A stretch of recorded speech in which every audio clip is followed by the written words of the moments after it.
What happens when a Protestant encounters church history? Now, while some of the finest church historians have been Protestant, it remains the case that the average Protestant today knows less about church history than they probably should, especially for evangelical Protestants who grow up in low church settings like Baptist or non-denominational Christians. Beginning to study church history can be a jarring experience where one finds that many of those who went before them expressed their faith rather differently. Despite the common sentiments you'll find online, though, not every Protestant who dives into church history becomes Catholic or Orthodox. People can look at the same data and be impacted by it in very different ways. In this video, I want to look at 5 ways this encounter with church history can go. Of course, these are by no means exhaustive, but they are meant to be general representations of broad trends to help form some type of taxonomy of reactions. All right, we'll be to the serious part of this video very quickly, but first, just a little shout out.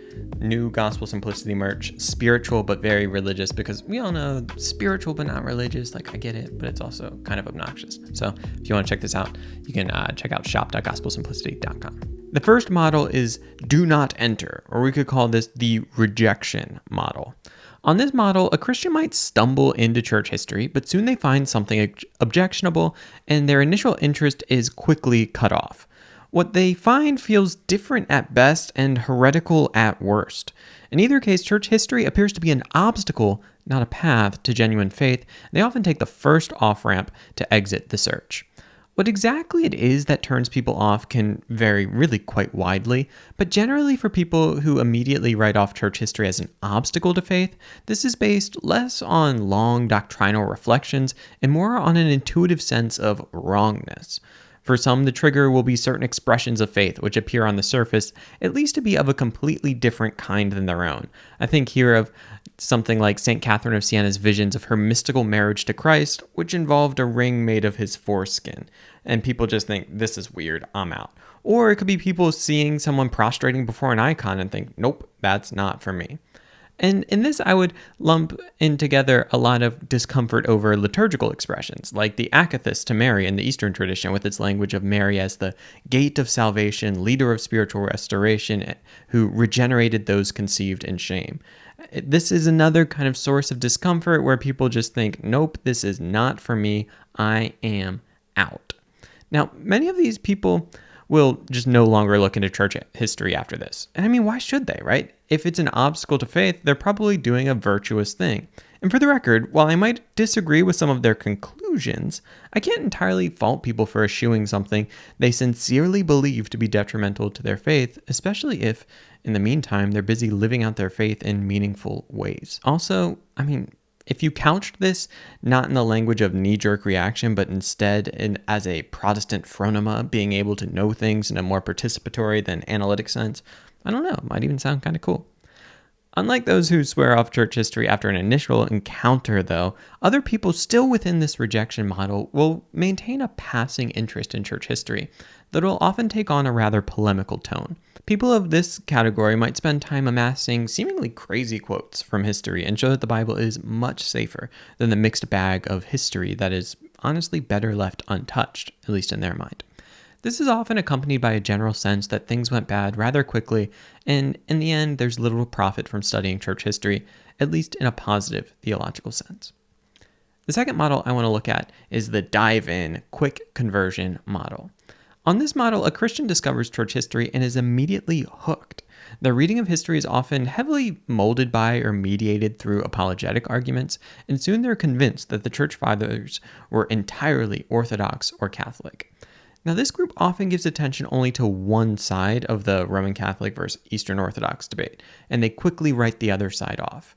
As an example, I can think of a friend of mine who said, I was talking to him about his conversion to Orthodoxy, and I asked, did you look into Catholicism at all? And he just said quickly, I couldn't do the papacy, not for me. It's like, oh, okay, that's fine. Or I can think of Catholic friends who I ask, what about Orthodox? And they're like, nope, just too divided, can't be the Orthodox Church. Now, this isn't to say that all converts do this, but a quick conversion almost requires, by necessity, closing off a major alternative. Otherwise, conversion will almost inevitably be delayed, seeing as the difference between Catholics and Orthodox on something like the Filioque is much smaller and difficult to parse than the difference between a low church, ahistorical Protestant, and either of those groups. For that matter, I often find that more historically inclined versions of Protestantism are also written off by people in this search, so it really just becomes my church, whatever that may be, versus the Catholic Church or the Orthodox Church, but not against both of those. And this, at least in practice, can be a question that's decided a lot more quickly than the others. I mean, it's a lot easier to compare, Pastor Billy Bob versus Thomas Aquinas than it is to compare, say, Aquinas versus Palamas. So what happens when people take this quick conversion route? Well, I think in time this group will go one of three ways. They may stay in like this cage stage combative mode, forever swirling in the world of polemics, seeking to own their opponents. They also may realize that they acted too hastily and abandoned ship. I honestly don't think we talk enough about the rather meager retention rates for converts, nor the very real pipeline from Protestant quickly to Catholic, only later to become Orthodox. Or a third option is with time they may just get more nuanced, not necessarily changing their views, but ironing out the rough edges. Again, I don't wish to cast judgment on this group, or any of these groups for that matter. While I think making a major conversion in a very short amount of time is perhaps ill-advised, I simultaneously recognize that many of these people act quickly because they have a real sense that this is not merely an intellectual decision, but it's a faith decision. And it's not just a faith decision in the sense that it involves theological questions, but it's a faith decision insofar as for them to not convert seems to be an act of disobedience to God. Now, once again, I would dispute that this is in fact the case, that these people need to make a decision really quickly for the sake of their souls, or that they've sufficiently examined the issues to do so in a meaningful way, at least in a lot of these cases. However, I would absolutely commend the decision to act in accordance with one's conscience and not perform acts which one genuinely believes are contrary to the will of God. So look, put simply, if someone feels they have to convert or they're disobeying God, while my first piece of advice would be to really press into that question and see if it's so black and white, if they're still convinced of that, then I would say they should make the decision they believe in good faith is leading them deeper in their walk with Christ, and not do the thing that they believe is an act of disobedience. The third I'm going to call the cautious approach, or the person who keeps church history at an arm's length. This model is a pretty common one for Protestants who remain Protestant, but simultaneously engage deeply in church history. Here, the Protestant may be genuinely and deeply fascinated by church history, but the data of history or tradition always remains fundamentally subordinate to the teaching of Scripture. This model is most effective for someone who engages history after already having clear convictions about what the Bible teaches. In this, I'm reminded of a conversation I had with a friend of mine who I went to undergrad with, who was later studying at a Southern Baptist seminary. He recounted to me how he had a class with an undeniably brilliant patristic scholar who was giving these riveting lectures on the fathers. After a particular lecture on ecclesiology, in which the professor was going through the structure of the church in the 4th century, my friend was finally dying to ask the question and address the elephant in the room, saying, sorry, but how can you be so excited about this while simultaneously thinking they were dead wrong? After all, as a Baptist, you don't have a bishop.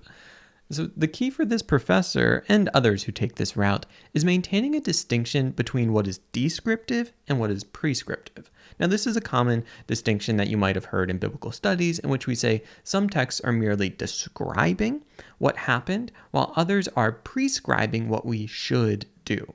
It's a bit of a generalization, but for certain people, church history leans heavily on the descriptive side of things.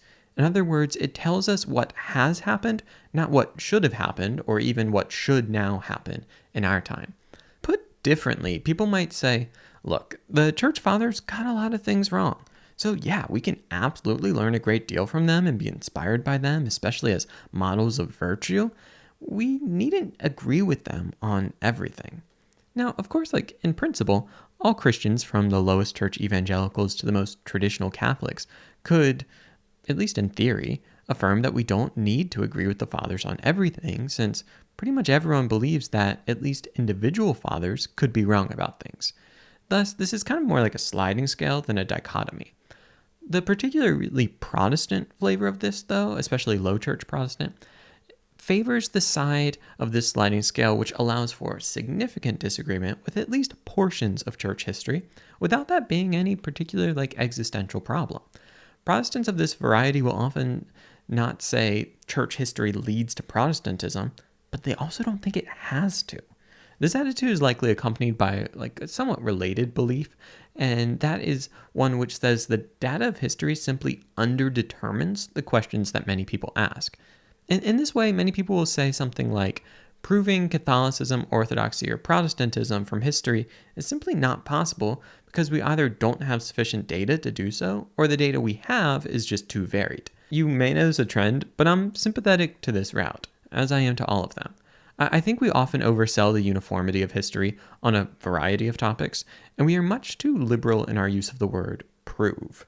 However, critiques of bad arguments, such as ones that say they can prove this, often fall into the assumption that more nuanced or better arguments cannot be made. So that too is an error that should be guarded against. Just because there's bad arguments doesn't mean that there aren't also good arguments. The fourth model is the philosopher, the person in search of the perfect system. And as would make sense, this model is marked by a particular concern for philosophy. It often starts at a more abstract level rather than at the particular. Here you'll often hear people express a desire for a certain end state, such as, I needed a way for the church to be united, or I wanted to know how I could believe what is true. They then evaluate the models on offer. One of the common threads is that this might begin with a feeling that there's a certain deficiency in Protestantism, often around sola scriptura. In this, they'll say that Protestantism at the level of a system is broken. It just doesn't work. So they're in search of a better or more complete system. Now here, Rome is the most common destination. I think of my good friend, Dr. Barnabas Asprey, who tells his story really well in By Strange Ways, which is a compendium of stories of theologians who convert to the Catholic Church. And if you're interested in him, I've interviewed him a couple times on the channel. They're some of my favorite interviews I've done, and he is absolutely wonderful. But in that book, he shares how he became kind of disillusioned with sola scriptura and its ability to produce doctrinal unity. So he went in search of other models.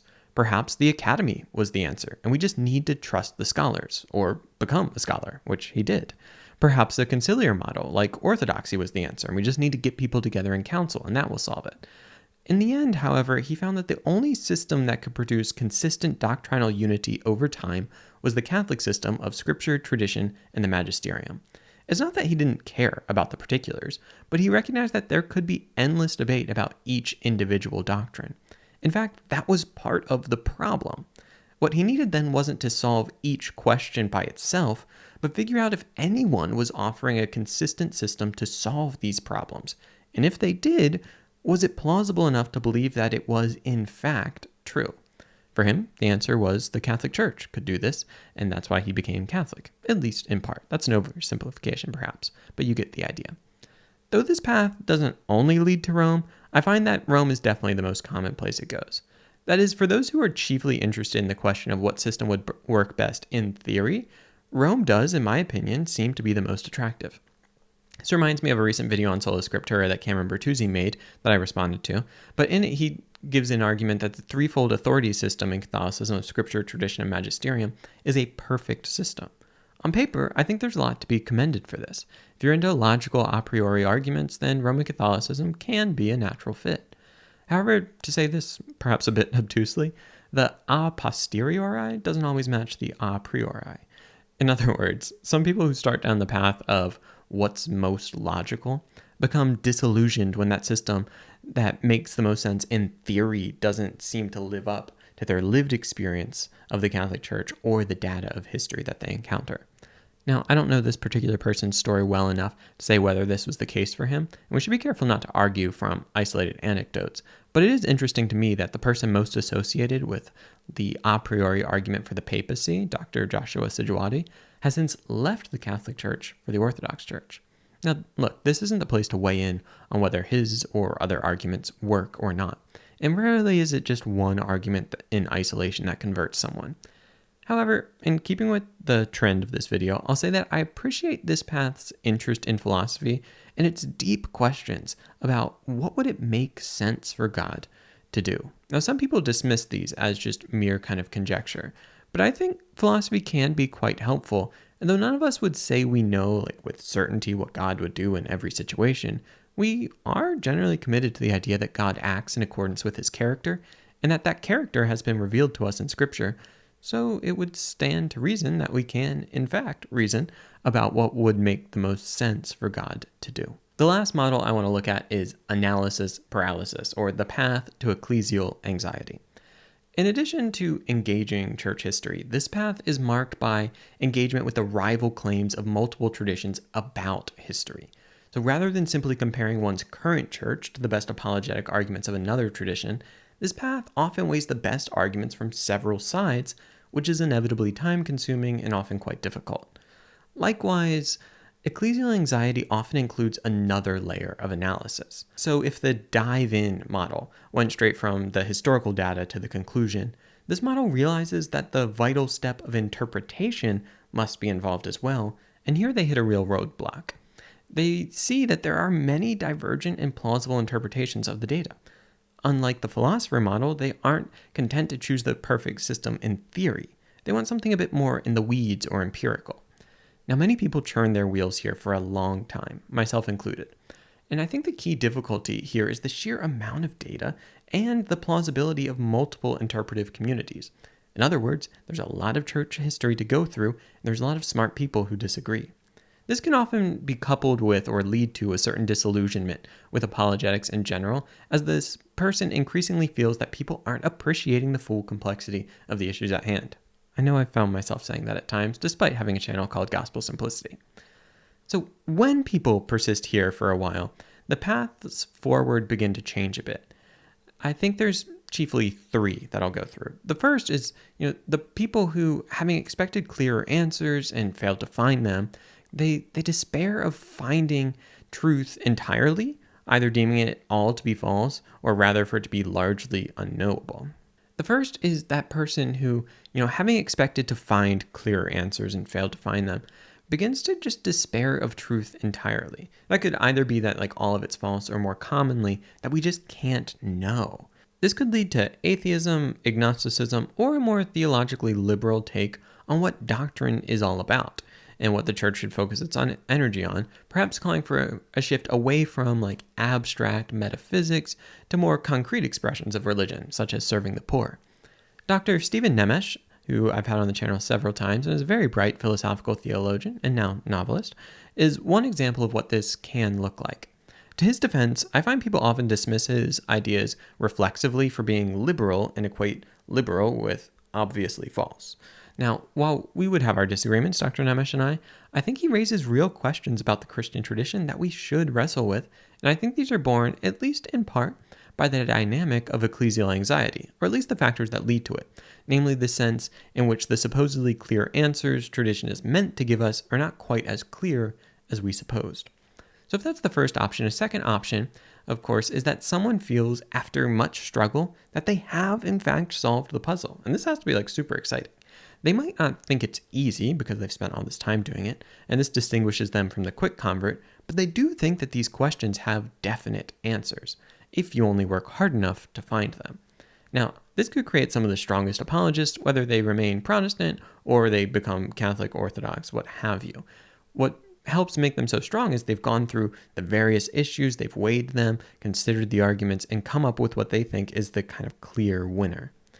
Finally, our third option for people who kind of travel down the path of ecclesial anxiety is that you'll have people who begin to look at the whole question of conversion a bit differently. Instead of seeing it as a quest for certainty, they might reshape their notion of conversion to be one of preference, or doing the best you can with the data you have.